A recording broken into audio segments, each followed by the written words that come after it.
Hey, what's up guys, and welcome back to another League of Legends guide video. And in today's guide, we're going to be looking over MORDEKAISER. So this champion recently got reworked, as you all know, because that was the big trend of League of Legends right now. Like, everyone wants to play this champion. But yeah, that is also another reason why I'm making this guide, because a lot of people do not know still how to play this champion. But MORDEKAISER is an AP juggernaut who can dish out a huge amount of damage while still remaining tanky, and he's good for dueling other champions while remaining in fights, and he lasts long within the fights while being one of the biggest threats within the team. He's also been recently the top lane king because obviously he came out firsthand and he didn't get any nerfs, but don't worry, he did get hotfixed and he did get a bit of nerfs, so it's still reasonable. He's still a good champion and I think he's very strong. But another thing to be aware of is there may be some potential nerfs in future. We don't know what's going to happen with MORDEKAISER at the moment. Well, I don't know what's going to happen with MORDEKAISER, but so far I think his kit is currently stable. He's still a super strong champion and I still did feel that they were going to nerf him at the very beginning. Anyways, we're going to quickly get into the abilities, talk everything about MORDEKAISER, and see how it can help you guys with this champion. So we're going to start off with MORDEKAISER's passive. Basic attacks deal 40% AP bonus magic damage on hit. And after MORDEKAISER attacks an enemy champion up to 3 times, he gains a huge circle around him that constantly ticks on enemy champions and minions. And this effect also works on large monsters. Remember, one auto attack makes 1 stack. You don't have to do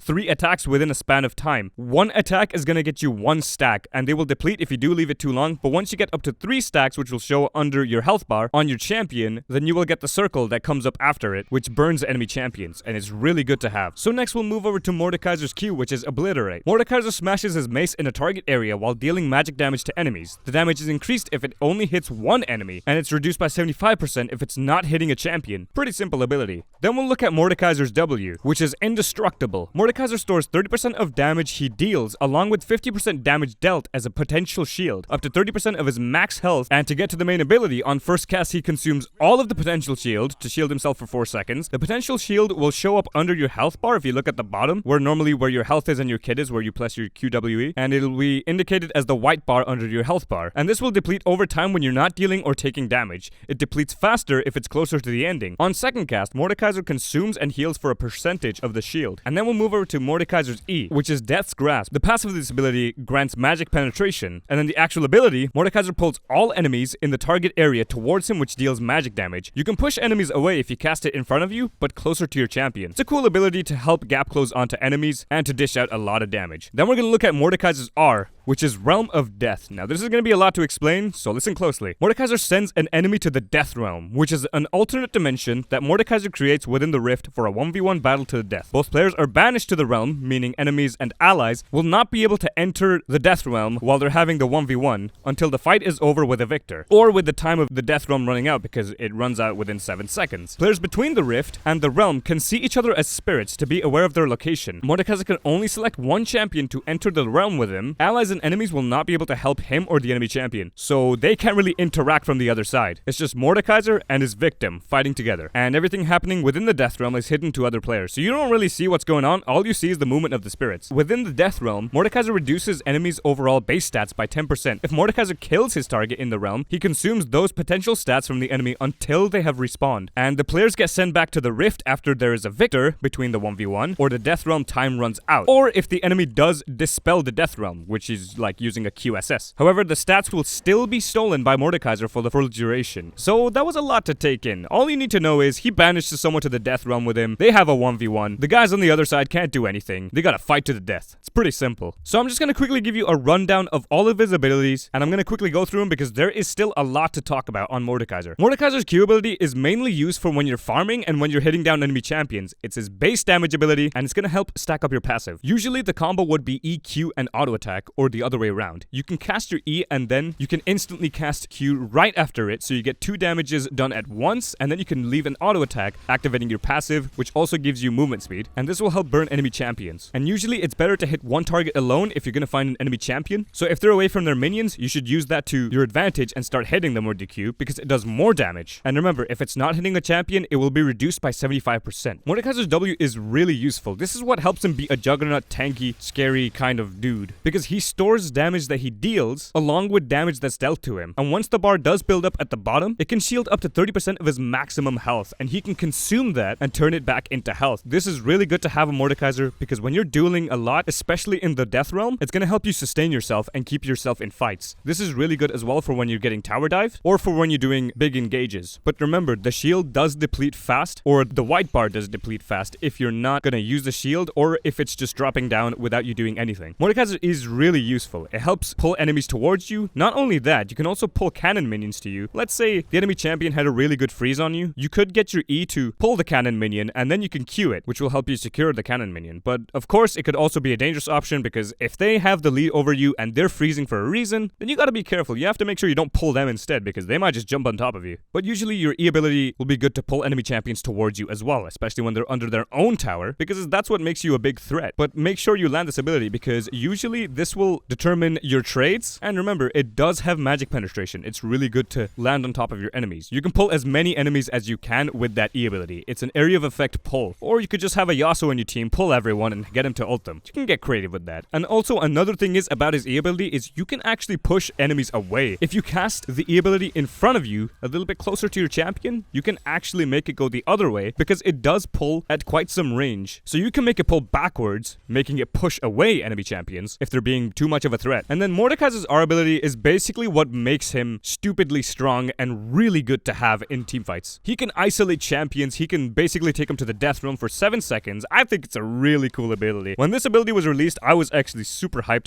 because it's really unique ultimate. Although this was something that was planned for Fiora back in her days of her champion design, they actually did bring this idea back and they used it for Mordekaiser and pretty nicely as well. It's good because you can isolate enemy champions, especially enemy carries, but we'll get to that more in detail later on. But it's really good to have. It can also help you gain some extra stats while you're fighting enemy champions. It helps you secure kills because nobody's gonna escape that unless they have any dispelling abilities or items, because nobody can escape it. You can't flash out of it. It is literally a restricted area. You cannot go outside of it until one of the champions within the death realm are dead or until the timer runs out. So if you do ever get caught up in one of these, you're gonna have to kite the hell out of it. Or if you're stronger than Mordekaiser, then you're gonna have to play cleverly. But usually the best option for this for Mordekaiser is to grab the enemy carry and keep them with him. This massively changes team fights because the enemy carry is gone and the rest of your team can fight. It's super good to have. And also remember, allies on the other side can kind of see you because they can see your spirit, which will be like a blue glowing light, and the enemy will be a red glowing light. So it will be easy to dictate on where they are, and so you can finish off the target if they do plan on escaping or if they made a successful escape. Just remember, the circle does happen from where Mordekaiser is standing, so it can be in a really obscure spot. Sometimes terrain can be blocking as well. And also, if terrain was created within the death realm, it does appear on the other side if it does remain after the death realm timer. So you gotta be careful of that as well. So that is pretty much Mordekaiser's abilities in a nutshell. I will get more in detail about them, but now we're gonna talk about the runes. So I'm gonna be going through 3 different rune pages, and these are what's viable or what's best for Mordekaiser. So this is currently the best one, going Conqueror, Triumph, Legend, Tenacity, Coup de Grace, taking Domination second, going Taste of Blood and Ravenous Hunter, going Adaptive Force twice, and going Armor, Magic Resist, or Health, depending on what situation you're in. So the reason I want to go Conqueror is because it provides extra sustain, true damage, and it really does melt enemies. You want as much true damage as you can get so you can melt down enemy tanks, because usually you're going to be in top lane. You're either going to be versing fighters, bruisers, or tanks. And combining Conqueror with your ease damage and magic penetration is going to melt tanks. And you can constantly proc it and stack it with the power of your passive and with the power of being close to your enemies. This is what kind of fighter Mordekaiser is. He's always good for sticking to his enemy champions, and allowing Conqueror to proc over and over again is really going to help melt enemy champions. So this is why he's really, really good. And then you would usually go Triumph to get more health back after you're done with the fight, which is good to do on Death Realm fights because you'll get back with some health, and you never know, you might end up being surrounded by more enemy champions, so it's good to have. Legend Tenacity is a good replacement for Legend Alacrity or Bloodline because you want to be getting a bit of tenacity in your kit in case there's CC on the top lane. Coup de Grace is really good because you want to kill low health enemies. Really good for having combined with your ultimate and for your Q damage. And then you want to go Taste of Blood and Ravenous Hunter because you want to have some sustain when you're in the lane. It's really good combined with your W. You're going to be sustaining so much in lane while being a super tanky fighter. This is why Mordekaiser is going to be super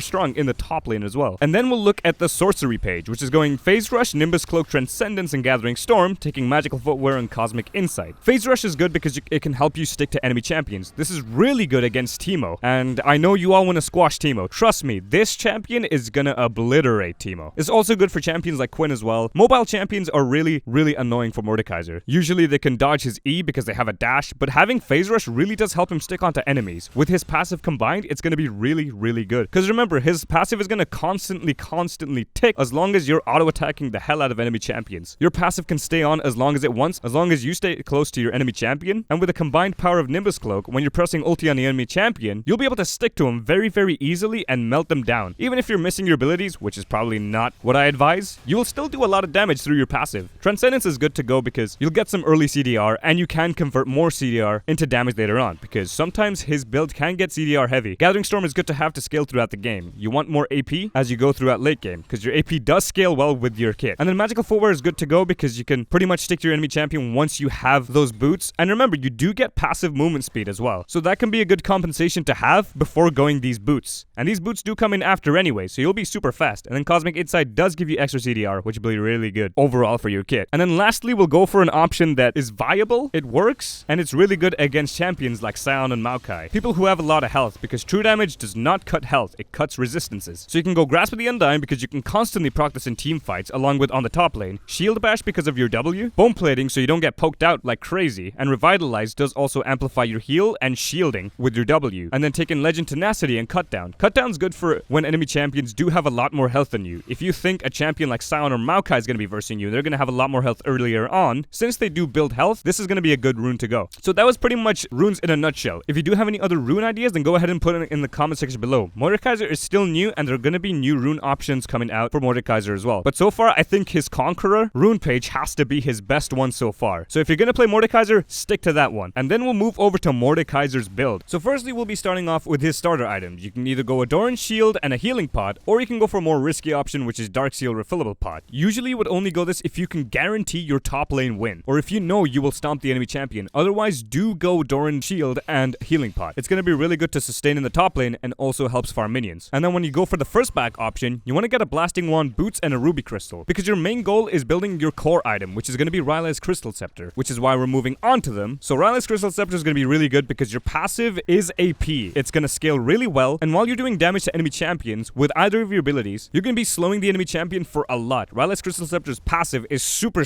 good. It helps you stick onto enemy champions, and it's going to do a lot of damage. This is his most essential core item, and you want to rush it as soon as you can. Then after that, you want to go Liandry's Torment. This will also scale with your passive. And remember, if the enemies do have impaired movement, they will take 2.5% more burn, which is going to do a heck ton of damage. And that's going to come mainly from your E ability, and the Liandry's burn along with the Rylai slow is going to be super strong. This is what helps him melt enemy champions and makes him a super strong juggernaut. And then when it comes to boots, when you're dominating super hard, you want to go Sorcerer's Shoes. Otherwise, if they have an AD heavy team, go Ninja Tabby. Otherwise, go Mercury Treads if they have an AP heavy team, or if they have a lot of CC. And then there's essential items, where you can go Zhonya's Hourglass, usually good against AD matchups, because you get a bunch of AP, you get armor, along with 10% CDR, and the ability to go untargetable for a while. This will be really good to have in team fights as well, and to prolong the death sentence if you're not going to be winning a fight. And then you can go Morellonomicon. This is also usually good to go after Rylai's Crystal Scepter and Liandry's Torment. Once you finish those two items, you can always go this item as well if nobody on your team has Grievous Wounds. This will be super good to counter Vladimir, Darius, Mundo, any other champions that do have drastic healing. And then you can go Hextech Gunblade, which is also another optional item, only because this will heal you like crazy, considering you have so much AP and you have a passive that burns constantly on tick. This will help you sustain within fights and help slow down enemies and to catch up to them. Spirit Visage is usually a late game item that you build because it gives you a bunch of healing after you use your W ability for consuming the shield, and it has a lot of nice MR, health, and 10% CDR. And then you can go Rabadon's Deathcap if you're really stomping. Mordekaiser's kit scales super well with AP. This is why Rabadon's Deathcap is a super good item, only because it scales with every good AP scaling champion and helps to have a lot of damage output. And remember, there are other options. We can go to tanky items as well. You could just go full Juggernaut on Mordekaiser, and you can still do a lot of damage. You can go Deadman's Plate, Warmog's Armor, Randuin's Adaptive Helm, Sunfire, or any other tanky items. But the reason why I put Deadman's Plate here is because you can actually cheat your passive using Deadman's Plate. And by that, I mean, usually when you attack something, it will give you one stack. Remember, it applies on hit effects. So when you have Deadman's Plate and you have it fully stacked and you auto attack a champion once, you will get 2 stacks for the proc of Deadman's Plate and your auto attack. Also, another thing is, believe it or not, even if your Deadman's is not fully stacked and it's only like halfway or even a little bit stacked, no matter how much of it is stacked up, usually it has to go up to 100 to fully stack. This can be under 100 and still still get off 2 auto attack worth for your passive. This is going to help you stack up your passive super fast. The enemy's not going to expect it. You're just going to get 2 stacks instantly for just 1 auto attack. All you have to do is auto attack and Q, or you could E an auto attack, and you're going to already get your passive. This can be really good for surprising an enemy champion. Warmog's armor is super good because you get CDR, a bunch of health, and for when you disengage from a fight, you do heal a lot out of combat. Randuin's armor is good against a bunch of crit champions because it will reduce the amount of crit damage, and it does have an active which helps slow enemies down. This will be super good to have with your passive as well. You'll do some extra slowing with Rylai's Crystal Scepter along with your Randuin's Omen. Adaptive Helm is good to go on top lane when you have really strong top laners fighting into you that are AP. Ones that do a lot of AP damage that's consistent. Usually this will be good against Rumble, Singed, and I would say Teemo, but to be honest, you stomp Teemo before that even happens. Sunfire Cape is also a really good item because it applies the burn, and that's going to be really good to synergize with your passive. So there are many other tanky items that you can go, but these are the recommendations that I will give. So I'll be giving you 3 example builds. Looking at the first one, we have a build that has a lot of health and is more of a Juggernaut build. This is also good against a AP heavy team. You have Adaptive Helm, Spirit Visage, and you have a Warmog's armor to give you a bunch of health. So you can heal while being out of fights, and you can also dish out a lot of damage. And you're always going to go Leandry's Torment and Rylai's Crystal Scepter in every single one of these builds because they're your essential core items that's going to do a bunch of damage. The amount of healing you're going to get from this build is going to be crazy because you have so much health and you have Warmog's armor healing you out of combat with the Spirit Visage passive along with your W. And then looking at the next example, this will be good against AD teams. The reason being is going Ninja Tabi, considering it lowers down auto attack damage. Deadman's Play is really good for the cheeky little 2-stack passive along with having armor and a bunch of movement speed for when you have it fully stacked. Zonya's Hourglass also has armor and also helps you be untargetable within fights. And Morellonomicon is really good because most AD champions do have lifesteal. This is why Morellonomicon is really good in this situation. And remember, I say most AD champions do have lifesteal. There are a bunch of AP champions that do have lifesteal as well, like Vladimir. And then on this last build, this is more kind of a glass cannon, but it's not really because he still has a lot of health within this build. But you have Sorcerer's Shoes, Rabadon's Death Cap, and Gunblade, which is going to provide so much damage. You're almost going to one-shot everyone because you have magic penetration from your E along with the Sorcerer's Shoes, and then you have Rabadon's Death Cap, which scales with your whole kit. Gunblade is really good because it's going to be healing you while you do damage to enemy champions. And remember, your auto attacks also are 40% AP. So this is going to be doing a lot of damage to the enemy champion. So this is kind of a glass cannon, maybe not, but you know, this is Mordekaiser. What can I say? So that was pretty much everything about the builds. There's also more recommendations, and if you want to know more about matchups and building into matchups, then go ahead and put it down in the comment section below, and I will give you a reply on that. So when it comes to laning with Mordekaiser, you're going to usually play him top lane. If not, you're going to play him mid lane. Otherwise, you can play him in the jungle. But mainly, you want to be playing him top lane because he's a tank juggernaut that you're going to be playing top, and he does melt other tanks, and he's really good for fighting them too. He's also a good mid lane option, mainly into melee matchups because he doesn't suffer a lot from ranged attacks because he's really close into them, and that's what Mordekaiser wants. He wants to be close to enemy champions. And the reason his jungling is also an option is because of his passive. He can hit large monsters and proc his passive consistently almost throughout the whole fight of the whole camp. This is why his jungle clear is going to be crazy. But another thing is, I will also make a separate guide for Mordekaiser jungle because I think it should be something separate, and it will also make this guide too long if I did include it in here because I want to include some essential information. So if you guys want to see that, go ahead and leave a like, and I will go ahead and make a Mordekaiser jungle guide on its own. And usually when you're on top lane and you're suffering against enemy champions, you usually want to freeze your wave if you're in danger. So you can make opportunities for your jungler, and so it helps you, and so you can farm safely. Mordekaiser actually can farm safely considering he has his A ability to pull enemy minions, and he can use the Q ability to finish them off. And also another thing to note is Mordekaiser does not have a lot of mobility. So when you're getting ganked and you still have your ultimate, you can use your ultimate on a weaker target, potentially kill them, and probably get out. If you think there's no escape, you can ult an enemy champion that you think is weaker, finish them off, and then you may be able to get out, or you might die, but at least you make it out with something. But also, it will help you snowball if you do kill an enemy champion within your ult, because you do steal 10% of the enemy's stats. So this will help you for when you get back out of the death realm and fight your next target. And it's also another reason why you go Triumph, because it will give you a bit of health extra so you can fight your next target right away. But this is also why you're going to have to keep wards down in the river and in your tri-bush, because you need to make sure the enemy jungler is not going to be killing you. Mordekaiser does not have a lot of mobility, and pre-level 6 he's going to be really weak, so you have to be careful with that. And then when it comes to team fighting, your main goal is to remove the carry or any potential threats from your fight using your ultimate. His ultimate is going to be the big team fighting utility. And when you're playing Mordekaiser, you want to kill the carry as soon as possible, so you're able to return to your team ASAP to help them soon after, because you're going to be stealing 10% of the enemy's stats, so if you kill the carry, you're going to get a lot of good stats. And also another good play is when you're finding enemy champions doing Baron, and you can ult the enemy jungler near towards the end of Baron, and the enemies will lose their smite. They will not have their jungler because their jungler is banished into the death realm. And once you're banished into the death realm, only Mordekaiser and that champion is isolated from everything. All the objectives, the Baron, all the champions, everything. they're all disappeared. He can't do anything about it, he can't smite, and it's just Mordekaiser and that jungler. This is why it's really good to have that ultimate to isolate champions, and this will also make the enemy lose their smite for a crucial objective. So you can really turn games around just by using your R ability. And if the enemies do have a big threat on their team, and they want to focus down your carry, the best thing you can do is actually ulti them so you can keep your carry safe. Let's say an enemy assassin was going for your ADC. Ulting the enemy assassin is going to protect your ADC if they were trying to go for them, because it will isolate them, and you're a lot more stronger than their enemy jungle, especially if they're an assassin, because you're a juggernaut and you're going to be doing a lot of damage. It will depend on how much the enemy's fed and how much you're fed, but most likely it's going to rely on farm. Make sure when you're playing as Mordekaiser, you farm up as much as you can and get your items as soon as you can as well. And he's really dominant in lane. Make sure you use that to your advantage if you know you can kill enemy champions. Make sure you land your abilities as well, because sometimes they can be easy to miss, because some of the abilities do have a delay, like your Q and E. They don't land right away, they do have a small delay. And with the kit he has, I think he's one of the best teamfighting champions. He has something that can shield him and sustain him at the same time. He can do a bunch of damage with his Q. His E ability is basically CC. He can pull a whole team towards him. And if you have a Yasuo on your team, you're going to be doing a bunch of wombo combo. And your ultimate is probably going to be the biggest essential of your entire kit. This is what makes Mordekaiser the recently made top lane king. So now I'll move you over to Mordekaiser's combo, and then we'll conclude this video.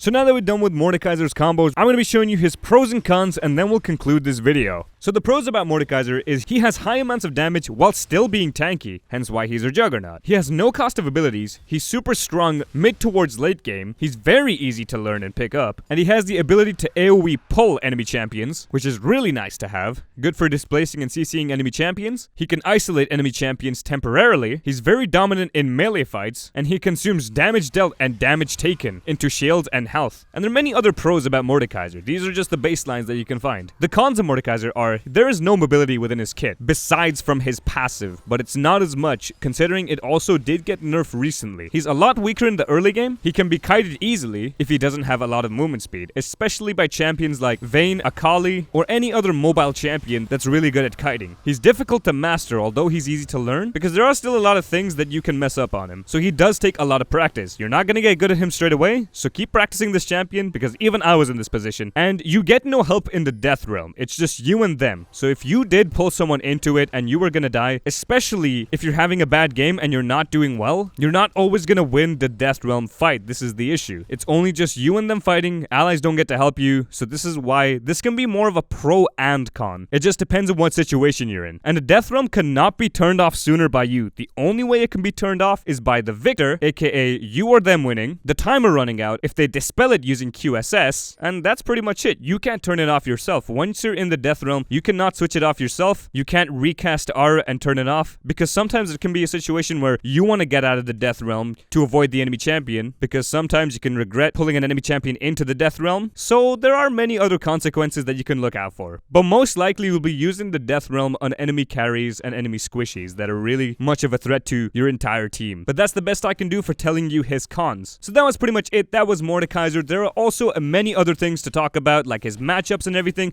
but you can go ahead and ask me that in the comment section below, because I don't want to make this guide too long, considering I also want to make a separate guide for his jungling. Maybe I can mention it there, but otherwise you can ask me in the comment section like I do for all my other guides. I will tell you how you can fight certain matchups, and if you want any help with playing Mordekaiser, go ahead and ask me in the comment section below. Overall, Mordekaiser is strong when he's mastered, so putting a lot of games into him and not giving up pays off. He's very tanky and he has a lot of good damage. He does punish a lot of enemies, especially when they make a lot of mistakes, and it's why he's so good at fighting melee champions. Mordekaiser will also be good in the lower elo to climb, because he's super strong and super dominant. He's easy to pick up, but he's hard to master, but I think you can pretty much get at least 50 to 100 games in him, and you'll probably be a beast. Nobody's gonna be killing you, and you'll already know the champion inside out to the point you'll be climbing like crazy. But other than that, you can know anything else about Mordekaiser by asking in the comment section below, and that is pretty much it. So anyways guys, if you guys enjoyed this video, please leave a like, comment, and subscribe. If you guys want to see more guides and more videos like this, then go ahead and put it down in the comment section below. So anyways guys, thanks for watching, thank you for subscribing, liking videos and everything, and I also really do thank you guys for helping me get on 4K subs. I know I haven't really done any updates and anything, but I've also been busy, but I'm pretty much getting these guides out as soon as I can now, and I'll also be consistent within this time. So anyways, thanks for watching, and I hope to see you guys in my next video. Peace guys, and see ya.